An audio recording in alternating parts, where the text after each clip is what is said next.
zaidi yako. Unatawala milele na milele Baba. Unatawala Bwana. Unatawala Bwana. Haleluya. Unatawala Bwana milele na milele. Unatawala Jehova. Unatawala Bwana. Unatawala Bwana. Hatuna kama wewe. Unatawala Bwana milele na milele. Unatawala Baba. Unatawala Bwana. Unatawala milele. Unatawala Bwana. Zaidi unatawala Bwana milele na milele.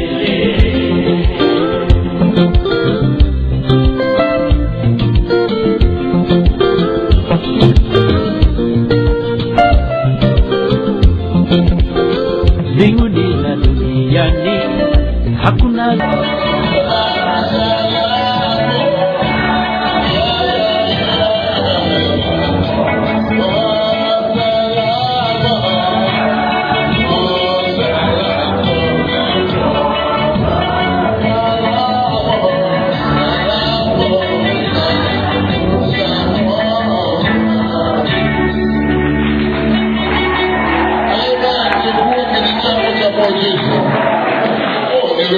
swali hili. Amen. Amen. Na yule mtu akaniuliza swali, uniuliza kama mchungaji, maana ukiuliza kama mchungaji unakuwa na hali fulani ya ustaha fulani. Amen. Akuniuliza kama mchungaji na akuniuliza kama bishop, aliniuliza kama Dunstan, nimesema Dunstan. Akaniuliza swali hili, akaniambia kwamba hivi, katika kipindi chote nilichokufahamu, sijakuona umekwenda sehemu yoyote kuombewa kwa hitaji lako. Kulikoni? Nataka unijibu, sema amina. Ili huo mzizi unaotumia na mimi niutumie. Nimechoka kuwekewa mikono, kupigwa na makofi leo. Hilo la kwanza aliniuliza. Alafu la pili aliniuliza kwamba ndiyo tunakuombea, lakini mwenyewe hujawahi kusimama na kusema kwamba naomba jamani mniombee kwa ajili jambo fulani linanisumbua kichwa. Ila watu wanaomba tu njeno, Mungu kambariki mtumishi wako, kamtumie kama chombo na neno. Lakini na hata wanaomba bebe hawaelewi yanayokusifu, yani yanayomsifu. Amen. Nikamwambia ni kweli kabisa hayo maswali. Hayo mengine alikuwa kama anafanana. Nikamuuliza swali moja, kwa nini unaniuliza swali hili? Akasema kwamba ninachotaka kujua, nimechoka mimi kupewa samaki, nataka nipewe ndoano nikavua mwenyewe. Amen. Nimechoka kupewa nini? Samaki. Kwa sababu nakupa leo samaki na kesho utakwenda tena. Akikupa kesho kuto samaki na kesho kuto utahitaji tena. Lakini akupa ndoano wa mnyavu, unavua nini? Mwenyewe. Nikae nikagundua huyu mtu amechoka kuombewa. Nilichokuja kuelewa kitu kimoja, amechoka, yani ameombewa na kuombea na fikiri alikuwa amefika kipindi cha kuchoka, sasa nataka ndoano mimi mwenyewe. Lakini swali lake nikawa nimeingiza vile katika kipindi kile cha Agano la Kale, kipindi cha Taurati. Kipindi cha Taurati ilikuwa wana wa Israeli, hakuna hata mmoja alikuwa anaruhusiwa kwenda kwa Mungu moja kwa moja kuongea isipokuwa apitie kwa kuhani. Ni mpaka apite kwa kuhani, na kuhani ndio anayapeleka wapi? Kwa wale ambao wamepitia kitabu cha Agano la Kale watakubaliana na mimi, hekalu la kwanza lilikuwa limetengwa katika mafungu matatu. Fungu la kwanza lilikuwa ni chumba cha ndani kinaitwa patakatifu, ambapo kuhani mkuu anaingia mara moja kwa mwaka. Na chumba cha pili palikuwa panaitwa patakatifu, ambapo makuhani walikuwa wanakaa wakiomba Mungu na kujadili masuala muhimu ya Mungu. Amen. Alafu chumba cha nne kilikuwa ni ukumbi kama huu, ambapo hapo walikuwa wamejazana watu wa aina mbalimbali, lakini wale wenye nafasi. Alafu wale watu wengine wote wa kawaida walikuwa wamelizunguka hema. Tunakwenda pamoja? Wamelizunguka hema. Hata wale kulizunguka hema wale wanasikiliza tu kitakachotokea huko. basi na kiwe. Kuna kipindi fulani wale wa Israeli wanatamani sana kutaka kuongea na Mungu, wakamwambia Musa, usitusumbue bwana, sisi nataka tuongee na huyu Mungu moja kwa nini? Moja kwa moja, uwezo ukatuletea ujumbe kwa sababu unaweza ukatuchanganya sehemu. Lakini Mungu alipowaambia wana wa Israeli waende wakajitakase, na baada ya kumaliza siku kujitakasa wakauzunguke mlima ili Mungu mwenyewe aweze kushuka katikati yao. Wakati Mungu anajiandaa kushuka, ilitokea tetemeko kubwa nini sana, ngurumo na nini, kiasi cha kwamba wana wa Israeli wote waliogopa. Hakuna mwanaume aliyesimama. Ndio kumwambia Musa, bwana wewe bwana, hakuna haja ya kuongea na huyo mtu, wewe nenda ukaongea naye, lolote atakalo kuambia wewe tueleze tu, sema amina. Yani hapo alikuwa kwa tayari kudanganywa pia, kwa sababu ni vema kama yule nabii atakuwa amesimama sambamba na Jehova. Amen. Lakini akuletea ujumbe feki, utauelewa. Sasa ukamwambia bwana wewe nenda, lolote atakalo kuambia lete. Yani na maana hakuna haja ya kuchuja tena. Jina la Bwana libarikiwe. Musa alikuwa mwaminifu. Musa alikuwa amempenda Mungu na akupenda kuongea kitu chochote ambacho kilitoka kwenye kinywa cha nani? Kinywa cha Mungu. Na hata ukiangalia tabia ya Musa, hakuwa mtu mwenye tamaa, hakuwa mtu mwenye wivu, hakuwa mtu ambaye anayependa pesa za aibu. Mpe Bwana makofi kidogo. Kwa yule jina alijitosheleza. Lakini leo hii hata kama utasikia kuna nabii sehemu, alafu naambia nabii sema yoyote, utaumia. Kwa sababu manabii wote walioko hivi sasa wanahitaji kipimo. Kaa na nabii yoyote yule, ukikaa naye kwa muda wa siku 3 hautamuelewa, lakini ukikaa naye mwezi, miezi miwili, ndio utamuelewa kwamba naye huyu naye ni mwanadamu, anahitaji msaada. Ndio maana kwenye jambo la aina yote usiende kichwa, na asitokee nabii mwingine yote akajifanya yeye ajifananishe na Musa. Musa aliqualify akapata kuwa mpaka nabii na akaitwa mtume kuliongoza taifa la Israeli, mpaka Mungu akasema ya kwamba hakuna mwanadamu duniani mwenye huruma kama nani? Musa. Yani ndiye mwanadamu aliyekuwa mpole kuliko nini? Wote wamemtaja alikuwa mwanadamu mpole. Ina maana kila alichokuwa anakiongea kilikuwa kimekolea munyu. Nimeongea na mbwa. Yani ninapozungumza hivi sasa hivi, usije ukachanganya manabii wanaofumuka hivi sasa ukamlinganisha na Musa. Kwa sababu Musa katikati hajaingia kwenye ile ofisi alikuwa amechujwa. Na alichujwa kwa kukaa jangwani miaka ngapi? 40. Akachujwa katika kuwaendesha wana wa Israeli miaka ngapi? 40. Kiasi ya kwamba mpaka alikuwa karibu na Mungu. Yani yeye mwisho wake ilikuwa anachotamka chochote ni sauti ya Mungu. Sasa matatizo yanakuja kutokea leo wakati wa Kristo wa kawaida wanapokuwa wamesimama kwenye masuala yao ya kawaida, wakiamini manabii kama jinsi wana wa Israeli walivyomwamini Musa. Hapo ndipo uharibifu unapotokea. Sasa tukija kwenye wakati wetu wa leo, ndio basi tunapokwenda kusimama Yesu aliposema manabii wako nini? Wengi, lakini mtawatambua kwa matunda nini yao. Sasa matunda sio mwembe au mapapai, mtawatambua kwa tabia zao. Yani kwa lugha nyingine, Mungu anataka usimwamini mpaka umeielewa tabia yake. Yesu anaposema ya kwamba utamtambua kwa tabia yake. Mtu amekuja siku moja, utamjua tabia? Utamjua tabia? Au pengine umetoka sasa hivi umeenda National Meeting, umekutana mipa anakwenda dakika 10-15, utamjua? Yani kwa lugha nyingine anakuambia hivi, usiende kichwa kabla hujamjua. Lazima uwe na precaution. Mfano, nabii yeyote yule anayetaka kuzungumza kinyume na mchungaji anayekuongoza, lazima uweke alama ya kuuliza ni master yupi anayemtumia.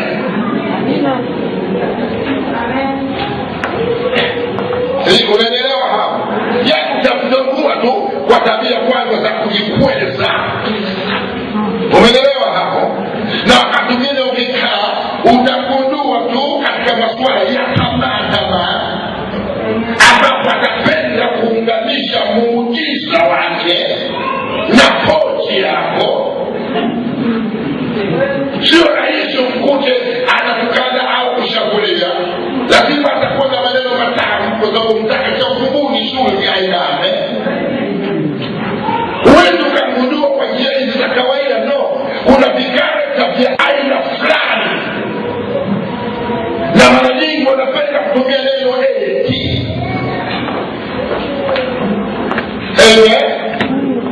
Au anaweza akasimama akakwambia nimepewa funguo wa mjibu, kana kwamba wengine wote hawana funguo, wameingia kwa nguvu kwenye mlango. Ya lazima itokee element ya aina fulani ya kumshusha mwingine. Hiyo ni roho ya mpiganaji Kristo, na hivi sasa hiyo roho imelivamia nini kanisa. Nisikilize vizuri mwanadamu, alafu toka nielewa ninakwenda wapi. Amen. Ni wakati mwingine anaweza akutani na wewe, akaongea na wewe vizuri sana. Kila tatizo linalotokea lazima atakwambia ni kwa sababu ya dhambi. Yaani kana kwamba Mungu wetu ni mwanadamu, yeye hana rehema na alisimamii neno lake. Mungu akisha kubariki, hakuna mwanadamu anaweza kusema hapa. Kama Mungu alikubariki Jumatatu na ukafanya ukorofi Jumanne, hawezi kuondoa ile baraka. Baraka itaendelea na wewe, lakini ukorofi wa Jumanne utakutana nao mwakani. Hakujenelewa nasema nini? Ujenelewa ninasema nini? Bwana sio sana. Hello? Yeye akishasema nimekubariki mwanangu, nimekubariki. Na akishasema nimekupa hili, lazima amefanya amekupa. Ndio maana toka aliposema kwamba miche itokee ardhini na mvua ni umande ushuke, mvua ishuke itokee, pamoja na ukorofi wote wa mwanadamu, hajaliharifu na kulibadili neno lake. Nataka uelewe ukubwa wa Mungu. Sema amina. Hajalibadilisha neno lake. Aliposema tu wanyama mkazae, na alipotangaza kuku kutaga mayai, aliposema wanadamu mkaongezeke, neno lile linafanya kazi kwa waovu na wema, waganga na washirikina, kwa sababu alishalitamka. Lakini huyu mshirikina kuna adhabu yake inakwenda mbele. Kwa maana anasema utajiri sio haki hauhadumu. Bali hana haraka wewe eti kwa sababu umepoteza haki eti akwambia haraka hivi ndio yeye katukata. Yeye akishasema yes madake yes, na yes yake haiwezi kufutika. Bila katika ile era unalifanya utakuja kuichukua wapi mbele, lakini kwenye lile jambo anakuambia yes itaendelea kwako.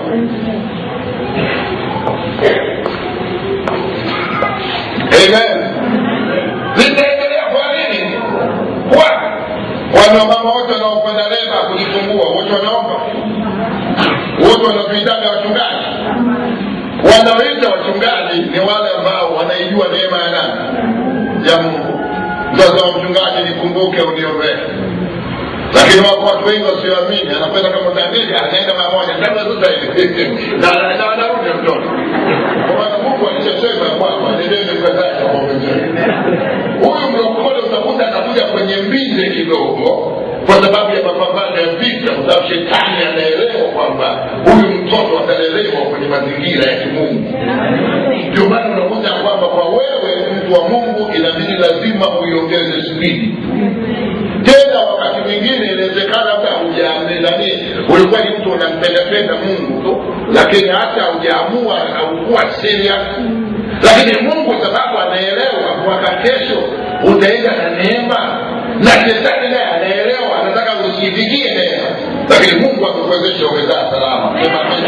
kwa sababu anaelewa, yeye anaelewa mbele yako. Nilikuwa nimeongea asubuhi na wana maombi, nilikuwa nimepanga kipindi cha maombi, nikasema kwamba hatuji kanisani kuabudu kwa sababu kuna shida. Hatuji kanisani kuabudu kwa sababu ninalo hitaji fulani. Binti anasema kuna mchumba anataka kuniacha, basi ngoja nimlietifu kwenye maombi nimkunje. Kama unakwenda kwa njia hiyo, basi unatumia dhana potofu. Tunakuja kanisani kuabudu kwa sababu tunampenda Mungu. Kwa sababu tunampenda nani? Muumba. Tunakuja kuabudu kwa sababu tunamheshimu aliyetuumba, sio kwa sababu ya hitaji nililonalo. Hitaji nililonalo nitakutana na huyu anayenipenda. Ndio maana hata Ayubu pamoja na masuala yake yote hakuacha ibada. Hakuacha ibada. Wakati anaweza kakaa hivyo, wakati mwingine Mungu anaweza kakaa amepanga mzigo na fulani unafanya. Nimesikia fulani anaombea sana, ngoja niende hivi, leo ibada ikisamehe tu, umefulia mwanangu. Sisi tunaabudu Mungu kwa sababu tunampenda. Alafu haya mahitaji yetu yote yanayokuja yanakuwepo ni nyongeza. Utafuteni ufalme wa Mungu na haki yake, na mengine yote tafadhali yakazidishwa. Sasa mafundisho mengi yameishatokea hivi sasa, na kutokana na hali ya uhitaji na ufinyu wa mawazo, wahubiri wengi wamejenga kwenye fahamu za watu ya kwamba wanakuja kwenye ibada kutatuliwa matatizo yao. Na ndio sababu mtu anaweza kafika kwenye ibada, akaabudu kwenye ibada, akaabudu akaona tazamaji atoka kwa Mungu koja kwanza. Hapana, mambo yako hapo ngusero. Mambo yako kwa sababu amemweka Mungu katika kutatua tatizo, badala ya kumweka Mungu katika kumwabudu yeye. Amen. Na lile tatizo lako utalitatua kwa maombi yako binafsi. Nataka nikurudishe kwa mashujaa, sema mashujaa. Na mwanadamu yeyote yule, mwanadamu yeyote yule mwenye akili timamu na anayepumua, sema amina, na anahitaji nyongeza ya katika maisha, iwe ni kwa umri, iwe ni kifedha au watoto kustawi, changamoto ni lazima kutana nayo. Mwanadamu ambaye hana changamoto ni yule dhahira. Mara ana jambo lote la kwanza, lazima ukutane changamoto tu, na changamoto hazifanani. Unaweza ukawa uko fiti kabisa kwenye masuala yako ukaa na familia, lakini watoto wakawa mwiba. Watoto wanaweza wakaenda vizuri na wewe mwenyewe ukaenda vizuri kabisa, kazi ikawa ni nini? Mwiba.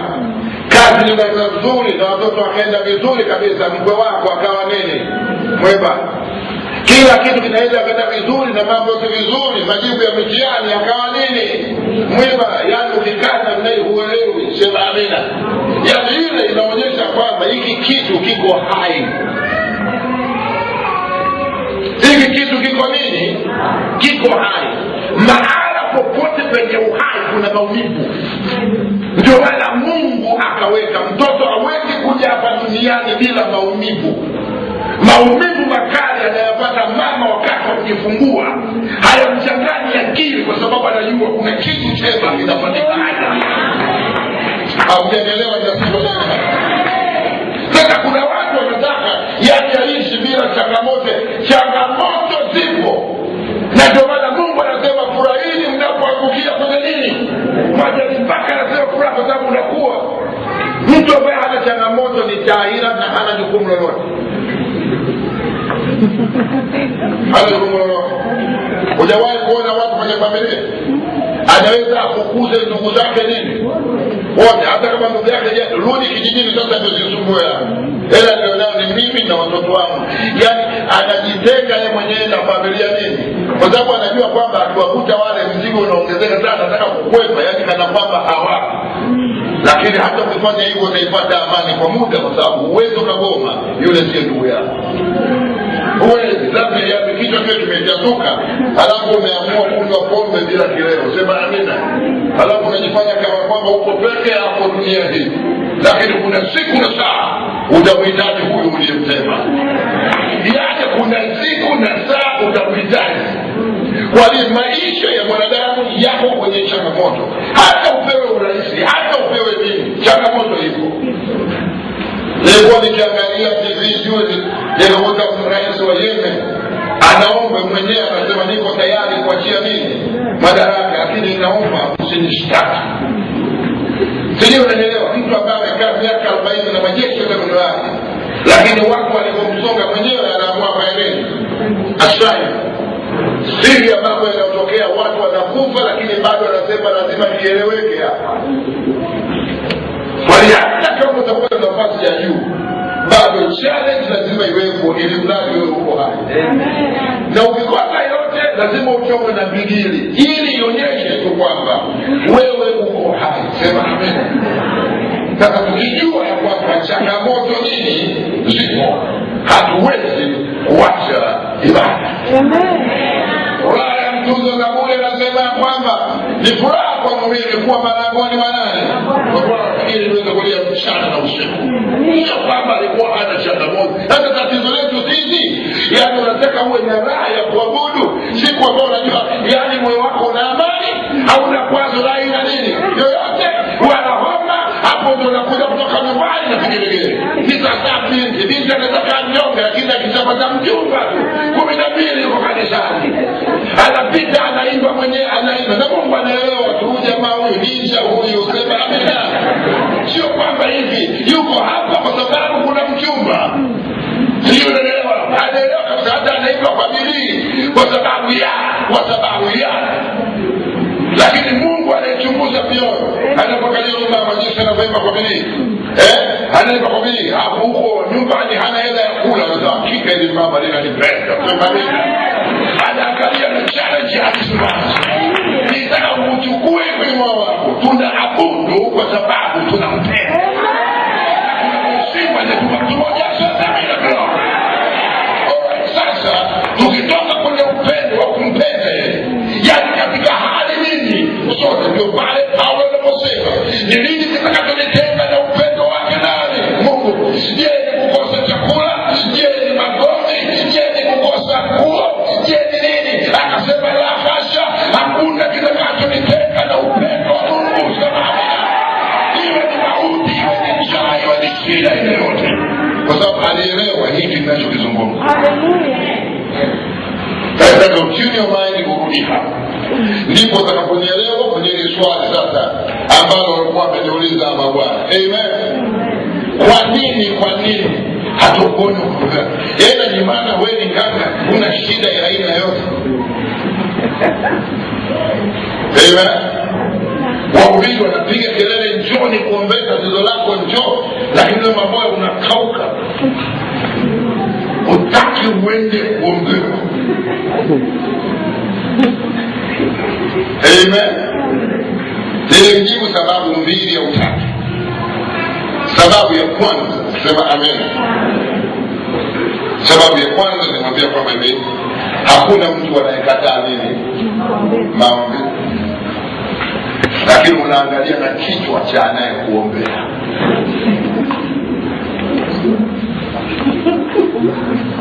Amen.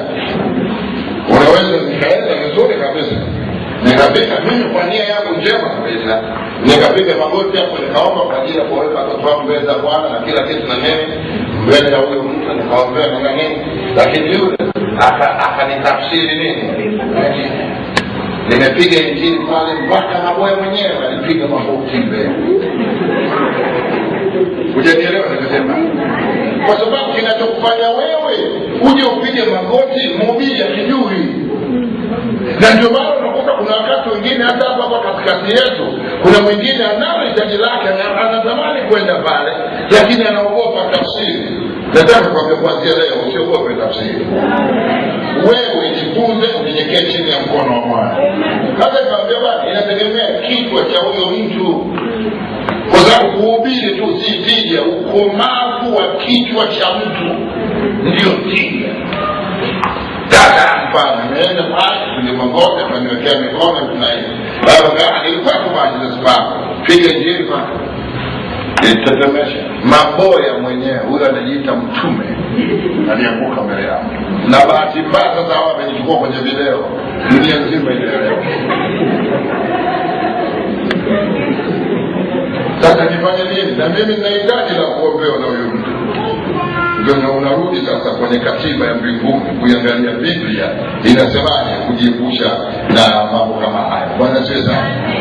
La pili nikamweleza kusema ya kwamba amen. La pili ambayo nikamweleza kwamba sina kiburi cha kutokuombewa. Amen. Sina kiburi, lakini kiwango nilicho nacho, sema amina, na neema ndio nayo inanitosheleza kwa mahitaji niliyo nayo. Ndio maana hujaniona nikinung'unika maana popote Mungu ameniacha. Hujawahi kunisikia maana popote nikisema kwamba huyu Mungu haeleweki au Mungu amenisahau kwenye hili na hili, kwa maana neema na kiwango vimelingana. Sema amina.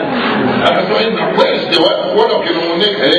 Sijawahi, kwa sababu japo yananikabili lakini nina uwezo wa kuyashinda.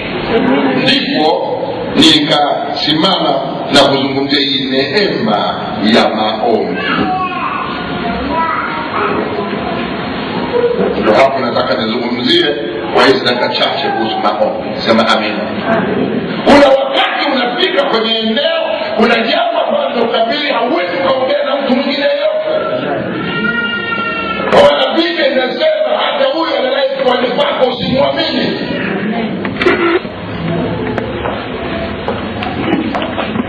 Nilikuwa nikiangalia harusi ya nane ya Prince William na huyo Queen, anaitwa Catherine. Nilikuwa nikiangalia sasa kaka kuangalia harusi, mimi nilikuwa nimeangalia kwa nyuma, waandishi walikuwa wanasema kuna vitu fulani tunavigundua hapa hivi vile harusi ndio imekaribia, lakini kuna mkataba ambao umewekwa, kuna mkataba umewekwa in case kama wanaweza wakaachana watoto wakaeje. Sio kama kuna mtu alisikia hiyo. Mimi unafahamu wanapenda kuonekana. Hawa watu wanawaza kuna kuachana. Sio, unaelewa? Hiyo kwenye mikataba. Nikamfuatilia Bishop wa Canterbury alipokuwa anasimama pale. Akasema kwamba basi pale huyo alipotamka akasema basi naibariki niatangaza ni mume na mume, mke na mume katika jina la Baba na la Mwana na Roho Mtakatifu. Alafu kule nakumalizia mimi akumalizia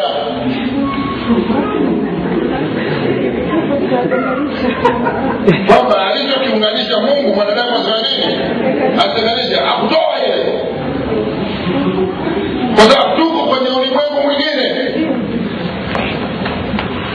Kuna wengine walikuwa wanaangalia mavazi kwa kupenda sisi wengine tunakuwa kama wambea hivi, tunaangalia kila neno linalotoka, kila neno.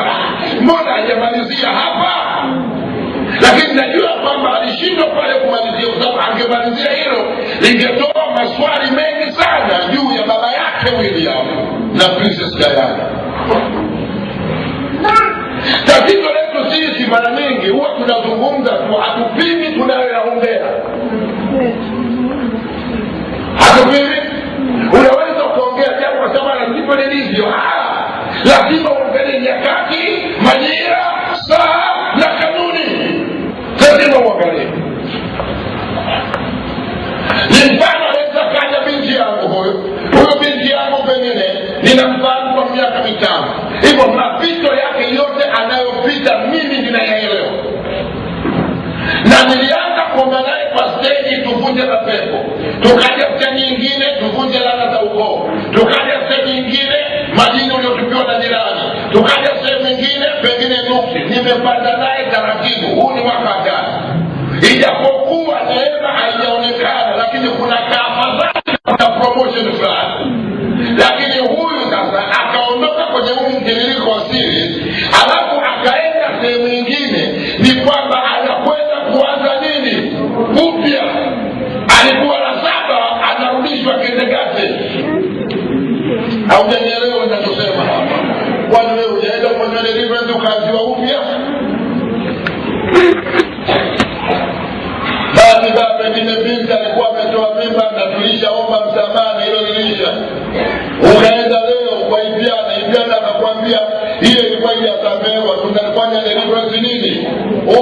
unarudi shule ya nini? Shule ya msingi. Na hiyo ndio inasababisha watu kukua hapa nini, na unaipata nafuu ya dakika 5. Wewe nakwambia wewe hapa jengo ameniombea hajakamata kabisa, hajakamata, lakini ile nafuu utaipata kwa dakika 15 au masaa 24. Baada ya ngoma pale pale, asubuhi nikashifu, jioni mchungaji Gedema, naomba nikumbuke sana huyu mtoto amerudi darasa la 2. Ni baadhi ya wanafunzi na amshirikishe mkufunzi nini, mkufunzi wake katika mema nini, mema yote. Bwana asifiwe sana. Ndipo nikasema unahitaji kuwa na maombi ya kujitegemea. Sasa pale nilikuja watu wangu, kanisa limepoteza nini, utukufu wake. Hebu maombi ya kujitegemea. Katika ile Yakobo sura ya 3:16 alipoenda, napenda sana kurudia hapa, sasa maombi ya mwenye haki yafaa sana akiomba kwa nini? Kwa bidii. Yaani maombi ya mwenye haki yafaa sana akiomba kwa nini? Kwa bidii. Kumbe kuna bidii katika nini? Maombi. Hebu sema bidii. Mimi nataka uipime bidii yako leo. Yeremia ile sura ya 9 na mstari wa 17. Yeremia anasema, fikirini nini mkaite wanawake waombolezao, wanawake wenye ustadi waje waombe, alafu macho yetu turuzike nini? Machozi. Tumeipata Yeremia hiyo. Fikirini nini mkaite wanawake waombolezao ili waje waomboleze, alafu macho yetu yashughulize nini? Machozi. Wanawake wenye ustadi. Umepata pale kwa nani? Hebu nisomee. Maiki kwa wapi? Unasomea kakai pale kabisa uwe jirani pale. Fanya upesi kwa sababu tunakwenda vibaya. Yeremia 9 mstari wa 17. Waangalie wale. Mimi nalielewa hilo andiko vizuri sana. Bwana wa majeshi asema hivi, fikirini ninyi mkawaite wanawake waombolezao ili waje, mkatume na kuwaita wanawake wenye ustadi ili waje, na wafanya haraka na kutuombolezea, ili macho yetu yachuruzike machozi na kope zetu zibubujike maji. Jina la Bwana libarikiwe. Anatafikirini. Sasa ninachozungumza pale sio waombaji na sio waombolezaji, nazungumzia pale wanawake wenye ustadi. Kumbe hata kwenye maombi nako kuna nini? Kuna ustadi. Alafu na huku naye Yesu anasema kwamba, anasema maombi ya mwenye haki yafaa sana akiomba kwa nini? Kwa bidii. Maombi ya mwenye haki yafaa sana akiomba kwa nini? Anasema maombi ya mwenye nini? Haki yafaa sana akiomba kwa nini? Akisema wakiomba kwa bidii. Kwa maana Mungu aangalie quantity, anaangalia quality. Aangalie mkusanyiko wa watu wangapi wamesimama wanaomba, anaangalia thamani ya yule mtu anayeomba. Tunaweza tukajikusanya watu hata 500 hapo tukaomba, lakini Mungu yote akaeka 0. Na wakasimama watu 2 wakaomba, Mungu akaeka tiki. Unakumbuka habari ya kuangamizwa kwa Sodoma na Gomora? Wakati Ibrahim anapomuomba Mungu, je, wakiwepo watu 10 hautasamehe? Mungu alisemaje? Nitasamehe. Wakiwepo watu 5 utasamehe? Mungu akasema nitasamehe. Sema amina. Yaani kama wangetokeza watu 5 wenye haki au watu 4 wenye haki, Mungu angewasamehe mamilioni ya watu. Hiyo ni kuonyesha Mungu angalie namba, anaangalia thamani. Unaonaje wewe ukiwa miongoni mwa hiyo thamani? Nasema unaonaje ukiwa miongoni mwa thamani? Yaani yeye anachoangalia ni thamani. Haangalii namba, anaangalia thamani. Lakini sisi hatuangalie thamani, tunaangalia namba. Haya, mfano mimi naweza nikasimama tupige kelele, ukuta wa Jeriko ulianguka kwa ajili ya nini? Ya kelele. Na kweli tukasimama Jumapili tukapiga kelele sana. Ni sawa kabisa, tumekwenda kibibilia, lakini tukwenda ndani. Wale walizunguka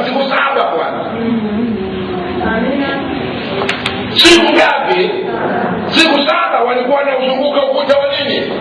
Wa Yeriko. Siku ya pili, siku ya 7 ndio wakapiga nini? Ile wanakata kelele ile, kuna chachandu lazima uanze. Hakuja nielewa wanasema nini. Na ile siku 7 wao walipokwenda zile siku ngapi zile? Walipokwenda zile siku 7. Zile siku 7 walizozichukulia, alafu wakaenda nao, zilikuwa zile 6 za kwanza za unyenyekevu. Ndio maana tunataka ufundi. Kama unatafuta mshauri, angalia maombi yako yamekaa kwenye uniform. Nina maombi nini?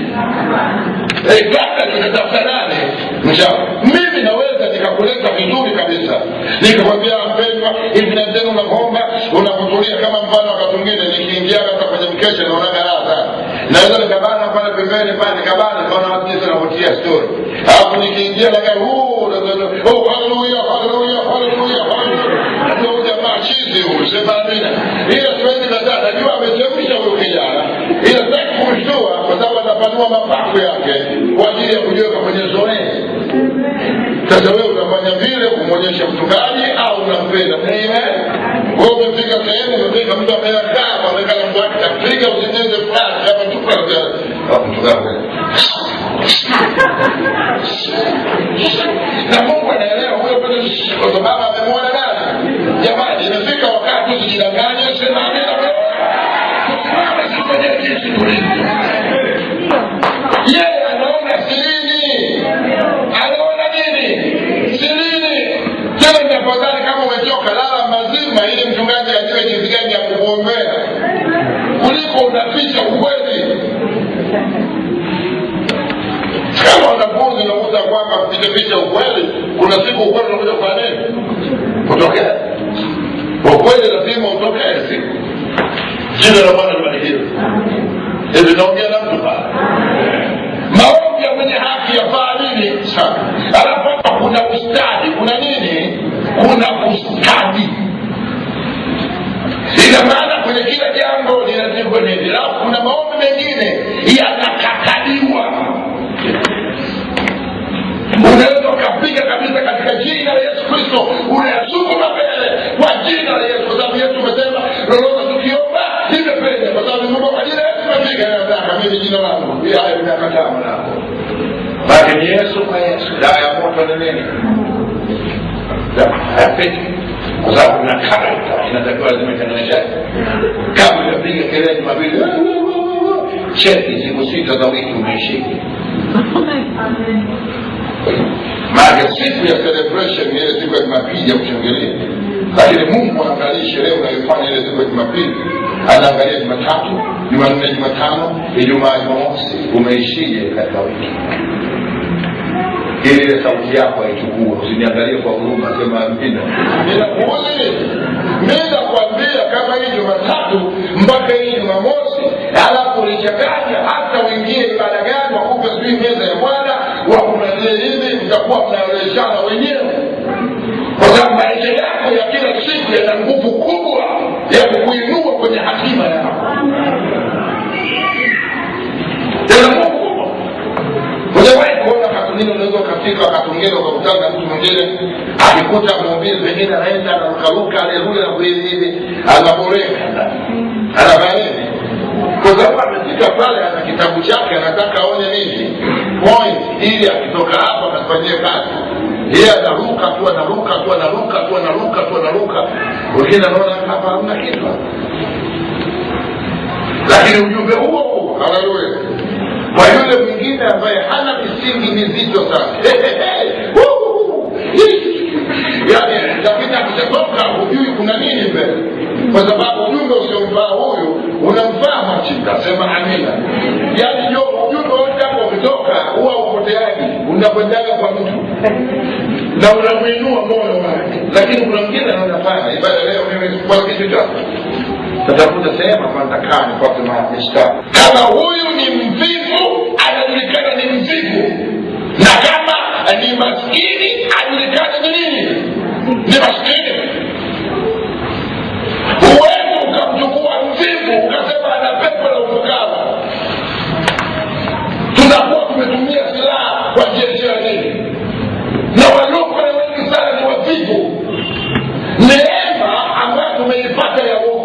hiyo neema tu ya kuokoka na nini, tunalindwa na nguvu zote za giza. Biblia inasema kwamba mnalindwa na nguvu za Mungu kwa njia ya nini? Ya imani. Hata kama pepo itakwenda kufuata haliwezi kukumaliza wewe.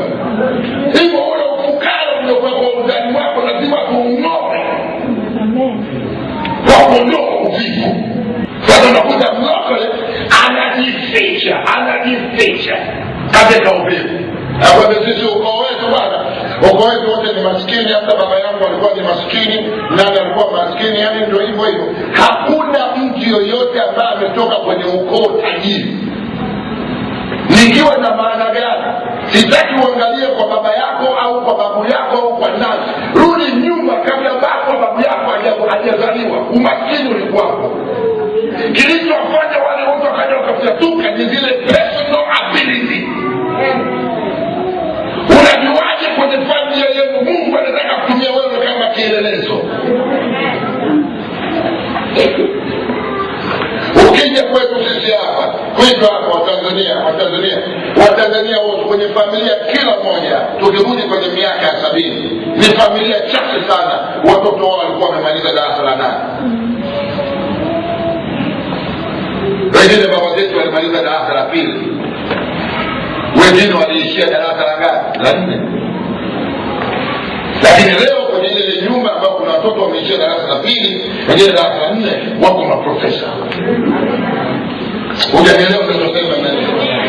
Wako walaji, maprofesa, wako maengineer. Amen. Kwa ile dhana ya kusema kwamba nimezaliwa hivyo kuna wewe unanifuatilia ni uvivu wa kutokuzama kwenye maombi yako binafsi na kuchambua neno jinsi lilivyo.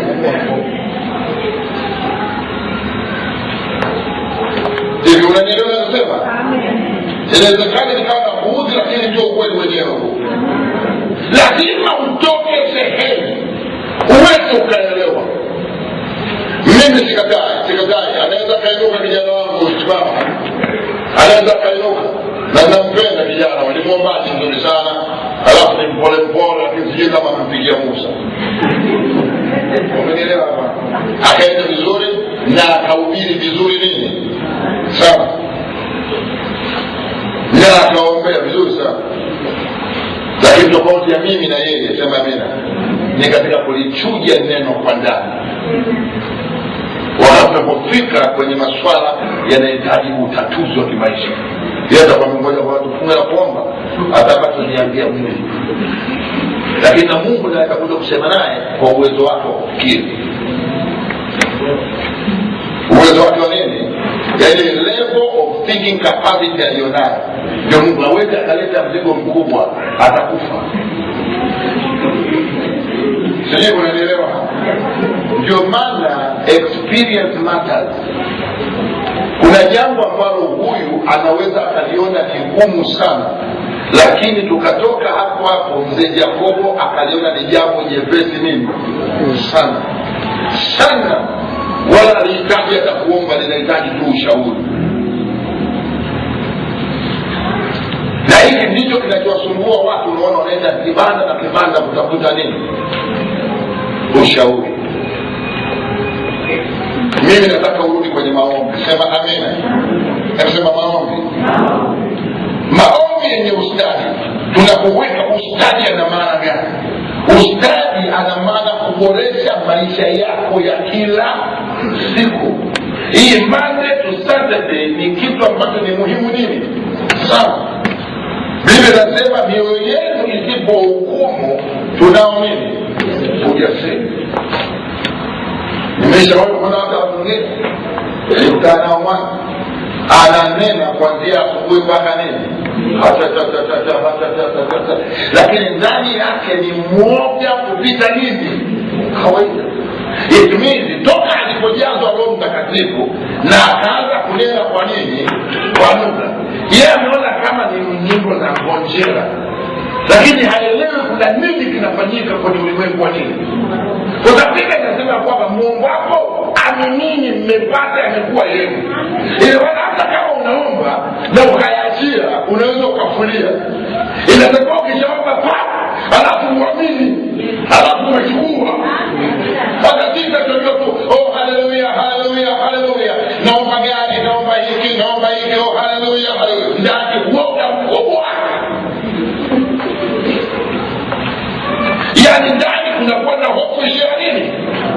Ni ya kawaida. Mtu amesimama jina la Bwana libarikiwe. Wewe ni Mungu, haleluya. Inavunja mapepo, inavunja hela. Wala kutoka. Tunaweza kufanya hapo. Hapo ameamini amepata dua yake. Sasa mimi nataka uweke chawa Yesu. Sema amina. Ile jambo ambalo umeomba nataka uniamini umelipata. Alafu nikwambie hivi, kama ulikuwa unaomba shati, alafu hiyo shati ukalipata, kesho yake utaomba tena shati. Unanielewa? Utaomba tena shati. Nataka nikwambie hofu ya kuwa vipi. Ni mfano Yesu anaposema kwamba nitwikeni fadhaa zenu zote na mizigo yenu nami mtafanya nini? Nitawapumzisha. Nina mzigo unaonisibu mimi. Ninauchukua ule mzigo na uende kwa Yesu, nimekuachia.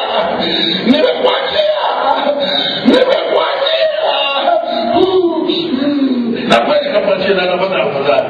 Lakini wakati anaondoka, anauchukua tena na malipo. Hapo ameuacha. Hapo ndipo unapohangaika mwanangu. Sema amina. Mimi nataka uwekisha wa Yesu. Sema amina. Kwa jambo hili nimekwisha kueleza Jehova na ni final. Lazima utakuwa pia kelele. Kwanza nasema unapoomba lazima uamini kwamba yeye ni yuko. Alafu wapa thawabu. Sehemu nyingine nasema kama Mungu wako aminini mmepata na imekuwa nini? Hata kwenye maombi yako kuna neno, unapiga maombi vizuri sana. Maombi yako unayapiga vizuri nini? Sana. Tatizo liko kuamini kama umechukua mzigo. Alafu hapo nakwambia hakuna mtu kuletea mafuta ya mzeituni wala kubebwa. Maana imani ni ya mtu binafsi. Sijui kuna mtu amenielewa hapa. Haya, tunakuja tunaomba. Njoo binti upesi wewe usibaye baba. Tuombe. Hallelujah. Shika mkono. Baba Mungu tunakushukuru kwa sababu wewe ndio unashamu. Jehova ni sio mshindani. Tunakushukuru Mungu kwa ajili ya viatu. Tunakushukuru Mungu sababu wote tunahitaji viatu vya sare. Na sare kwa yetu iende vizuri. Asante kwa sababu umetupa. Amen. Tumeomba kwa pamoja. Lakini kwa kupokea inategemea ndani ya mimi.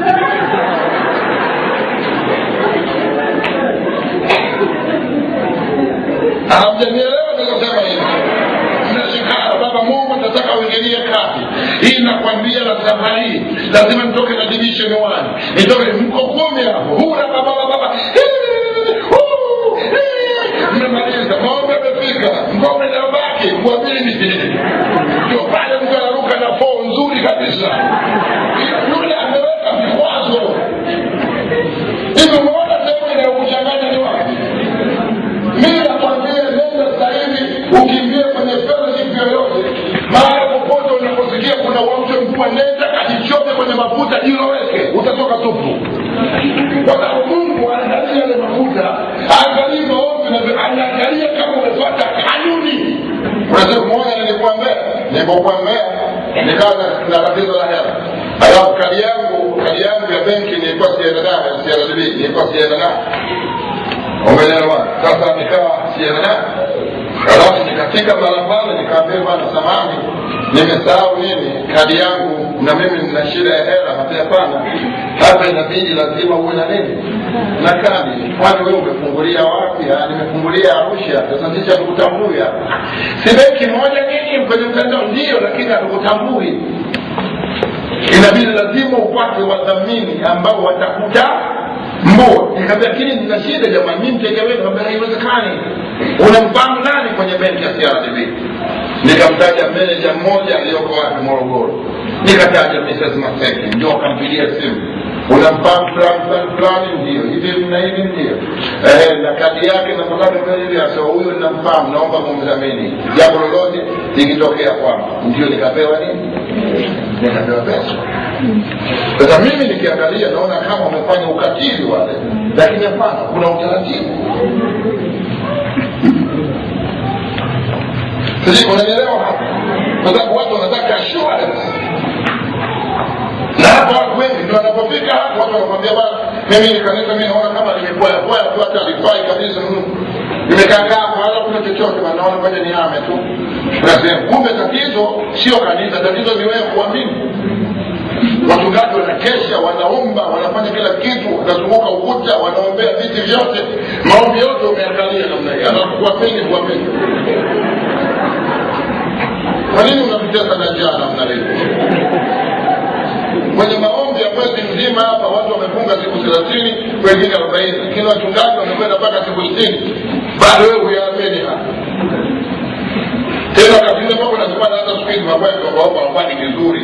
Sasa hivi kwa zamani alikuwa naomba vizuri, haleluya. Tatizo kumbe ni wewe kuamini. Baada ndipo tunapokuja kwenye ustadi. Hivi mnaelewa hapo? Yaani unaweza kuwa na kila kitu lakini ukashindwa kwenye ustadi. Mimi nakwambia kwa vyovyote vile, hata atokee mchungaji yoyote, mfano Tanzania, Kenya, Uganda, wapi na wapi, ambao yule mchungaji pengine aanzishe fellowship. Fellowship yake hajaenda sokoni, hajaenda wapi kwa tafuta walevi ili waje kwa nani? Kwa Yesu. Ila ametumia tu sayansi yake na ujanja, anachukua watu kwenye makanisa mbalimbali na wanafika pale ambao ni waumini waliokwisha kuwa tayari. Mimi moyoni mwangu hauwezi kunichanganya kwa sababu najua ni dhaifu kuingia kwenye shamba. Hii haiwezi kuchanganya. Au itokee muumini hapa ninajua kusema kwamba huyu mtu nimemsaidia, nimeanza naye toka alipotoka Kigoma, amen, lakini leo mpaka anaweka suti mkono vizuri, alafu kesho anakuja kwa na gari anatoka hapa Dar anasema hii hapa sio nini eneo langu, ninaenda sema mimi, haiwezi kunisumbua kwa sababu ni kichwa chake, hawezi akafuta kwamba sio mimi niliyemfundisha neno, hawezi kufuta. Lazima uwe na ufahamu wa kuangalia mbele. Sema amina. Uwe na ufahamu wa kuangalia nini? Hapa kuna manabii wengi feki wanatokeza tu, lakini watu wanashindwa kuangalia sehemu tulio nini? Tuliotoka, yaani nakwenda ndani, nakwenda na mimi namuelewa kutoka ametoka Kigoma, hana kitu chochote. Na wakati mwingine kwenye kwa nikimpa sabuni, amenuka. Mungu bariki upendo amefanya nini? Ameupata. Alafu hata shiriki na ule upendo ameamua kuchomoka, haiwezi kunisumbua moyoni. Kwa sababu hawezi kufuta kwenye akili yake kama sio huyu aliyemtoa from ground. Ila kuna vitu fulani anaweza kufanya sababu ule mtiririko ulikuwa utokei hapo, ulikuwa unaendelea kwa nini? Kuaccelerate. Kwa sababu mimi ningeweza kumwambia bwana hapo unapoishi hivyo bwana, wewe bwana, kwa nini unampiga mke wako? Hii tabia umejifunza kwangu au kwa nani? Sio kama ni mimi nimekulea, hauwezi kufanya hilo. Kwa wana mtoto lazima afanane na baba yake. Amen. Unanielewa nachojaribu kusema nini? Sasa maombi ya usalama sema kuamini. Mimi nataka kuanzia leo uamini, sema amina. Hata unapoingia kwenye Roho Mtakatifu, hula mashondo lika na mashamba leo, amini ya kwamba Roho Mtakatifu huombea kuugua kusikoweza kutamkika. Hebu nisomee pale Warumi 8:26. Nataka nimalizie malizia. Kadhalika Roho naye utusaidia udhaifu wetu. Kadhalika Roho naye utusaidia udhaifu wetu. Kwa maana hatujui kuomba jinsi itupasavyo. Kwa sababu hatujui kuomba jinsi itupasavyo. Lakini Roho mwenyewe hutuombea kwa kuugua kusikoweza kutamka. Roho mwenyewe hutuombea kwa kuugua kusikoweza kuamini. Pamoja na kutokuamini kwetu sisi, lakini Roho wa Mungu anatuombea tunaweza kufanya kutamkika. Mtunzi wa Zaburi alielewa siri hiyo. Akasema, Mungu usininyang'anye roho wako nani? Usininyang'anye nani? Roho wako mtakatifu. Wangapi wanaamini hilo? Sasa hawa wamesimama kwa ajili ya ndugu zao ambao ni wadhaifu na wagonjwa. Amen. Hebu weka mkono wako juu. Sema Mungu, ninakushukuru kwa sababu ndugu yangu saa hii umemfungua katika jina la Yesu. Ninashukuru kwa sababu ya ushuhuda. Amen. Weka mkono wako juu, niangalie tu. Katika jina la Yesu Kristo natangaza afya. Sema amina. Ninatangaza uzima. Ninatangaza afya. Ninatangaza jina la Kristo ndugu yako yuko huru. Yuko huru. Yuko huru. Hakuna uvimbe, hakuna kansa, hakuna kitu chochote. Nenda pale mtoke kwa nje hapo, upige simu wakati mimi namalizia, mnaleta ushuhuda hapa. Mpeni Bwana makofi.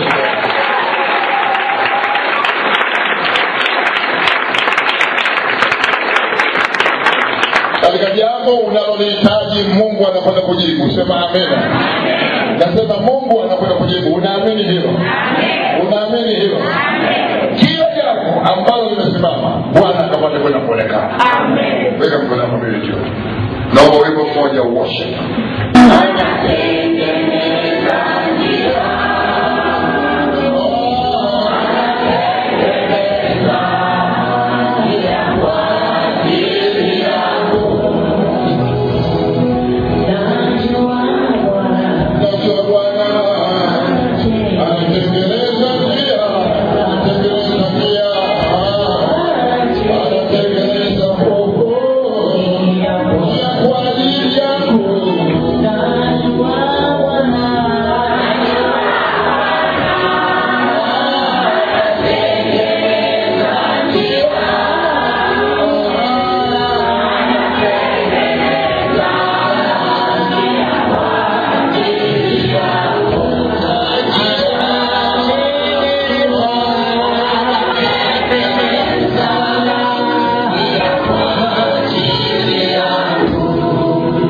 Nataka uelewe anatengeneza njia kwa ajili yako.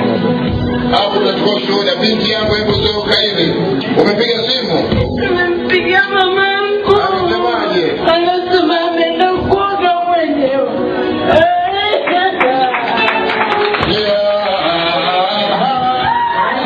Ananiambia mama niko mzima kabisa. Ninamshukuru Mungu wako maana yeye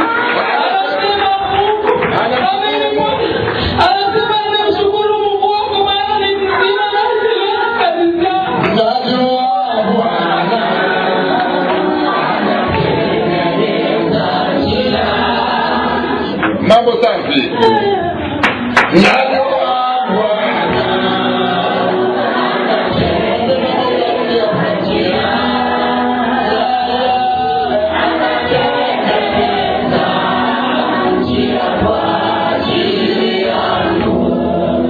Umenielewa kwamba Mungu anakwenda kufanya jambo la tofauti?